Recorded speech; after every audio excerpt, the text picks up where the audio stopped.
What's up, guys? This is Ron K. Armstrong, filmmaker extraordinaire, here with a new video for you. And in this video, I'm going to talk about 2 secrets to landing a film deal. But before I do that, I want you to hit the like button on this video. If this is your first time to my channel, hit the subscribe button, get notifications on when I go live and when I upload recorded videos. Lastly, check out the link below on my secret movie deal program, which will go into more detail about the 2 secrets I'm about to reveal today. So, one of the great things about these 2 secrets that I'm going to talk about is they work across the board, all right? And if you can master these, you have a skill for life. First thing I'm going to talk about is your query letters. Now, you know you're sending query letters to production companies, studios, trying to get their interest so you can send your screenplay or your trailer, if you're a filmmaker, to them. For review, and many times it's going to be reviewed by their intern or even the administrative assistant there, and they will do what they call as coverage, and they will recommend it go to the next level or they'll squash it. Now, that's the basic thing. You want to make sure you're sending out your query letters every week, trying to get that interest. And you got to check out my program, which talks a little bit more about how you structure your query letter so that it can tease them and wanting them to know more and entice them to follow up with you to get you to send that screener in or your screenplay. The next thing, the second thing, which is really, really important, is that you follow up with a phone call. Many people don't like to do this, and I know it can seem intimidating. It'd be very difficult for you to pick up that phone and call that production company and say, hey, listen, I sent my query letter in. I didn't hear anything back. I want to check on it. And the reason why you want to do that is because they get inundated with a lot of correspondences, and they just sometimes they stack it and can't get to everything. But if you call, more than likely you will get the person who's in charge of reviewing it for coverage, and they will look through the pile, pull it out, and say, yes, we received it. And they could possibly address it right then and there, meaning this. They could say, okay, I will make sure that the head of the studio production company sees this right away, or they can give you an opportunity to pitch your project. So what you can do is say, hey, what is the likelihood of me being able to pitch my project over the phone right now, or schedule a lunch or a meeting with so-and-so? And when you do that, you are far ahead of the pack.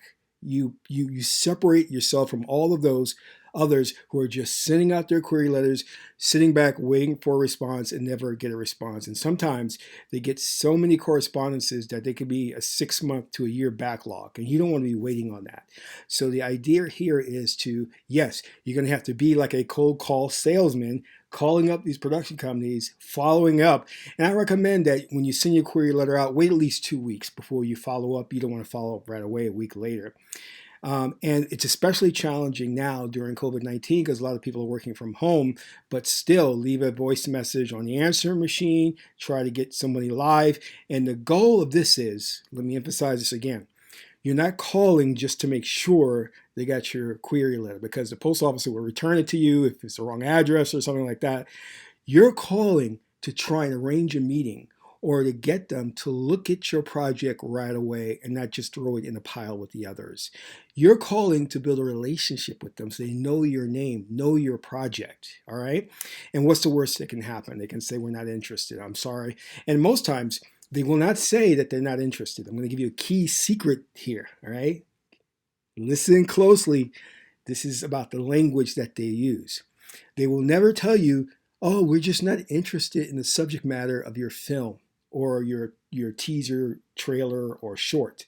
They will always say something to the effect of this: we already have something similar in development, so we're going to pass on this. Now, this legally protects them, because that way, if they decide to cherry pick from your story or something that they like from your log line, they're protected, because they say, oh, we already had this in development. We did notify you that we did have it in development. This is why we passed on your project. So that's the verbiage that they'll use a lot when you get rejected. But also remember, rejection is one step closer to getting a deal. So don't ever get upset when you get rejected, and don't ever take it personal. It's nothing to do with you. They don't know you. They don't know what an awesome artist or screenwriter or filmmaker you are. They don't know. So don't take it personal. Just move on. But what is going to separate you and get you that deal is your ability to consistently send out those query letters. And as my mentor used to say, fortune is in the follow-up. Make those calls. Speak with those individuals live. And again, if you want more information on this, check out my program, secretmoviedealprogram.com. I go into detail about all this and more. And let me tell you this, all right? If you could master these two skills, because I used to be in sales many, many moons ago. And when you are in sales and you're able to make cold calls, you can write your own ticket because you don't need to work for anybody. You could sell anything, a widget, because you know how to sit home and be disciplined and put out your query letters and make your cold calls to sell your product, whatever that product is, which is you, your brand, who you are, but also your IP, your intellectual property, your story. But as I said, this is a life skill. You learn this, you master this, then you can start your own business selling widgets or whatever you want, because you're going to be a good salesperson and you're going to be disciplined and you know how to make calls. You're going to be fearless. Anyway, this is Ron K. Armstrong, filmmaker extraordinaire. Until my next video, keep making films.